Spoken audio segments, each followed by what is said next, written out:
বাবা, আমার অনেক কষ্ট হচ্ছে, আমি আর সহ্য করতে পারছি না। বৈদ্য মশাই, আমার মায়ের কি হয়েছে? উনার শরীরের এই অবস্থা কেন? হাল্ক, তোর মায়ের ওপর কালো জাদু হয়েছে। তোকে আজ ভোরের আগেই সিংহাসুর দৈত্যের শিং আনতে হবে, না হলে তোর মা সারা জীবনের জন্য পাথর হয়ে যাবে। ব্ল্যাক ইউনিকর্ন, আজকে তোকে আমার সাহায্য করতে হবে।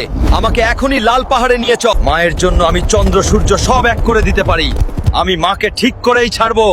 সিংহাসুর দৈত্য, আমি আসতেছি। সিংহাসুর দৈত্য, তুই আমার মাকে জাদু করেছিস, আজকে তোর শিং ভেঙেই ছাড়বো। হাল্ক, দেখি তোর মাঝে কত জোর আছে। কি হলো হাল্ক? সব হাওয়া কি এখন বাহির হয়ে গেল? এই সবাই, এই হাল্ককে বন্দি কর, সে যেন পালিয়ে যেতে না পারে। হাহা, এবার তোকে কে বাঁচাবে হাল্ক? সিংহাসুর দৈত্য, আমার কোটি কোটি ভক্ত আমাকে দেখছে। আমি আগামী পর্বে তোকে শেষ করেই ছাড়বো। তোমরা সাবস্ক্রাইব করে আমার পাশে থাকো।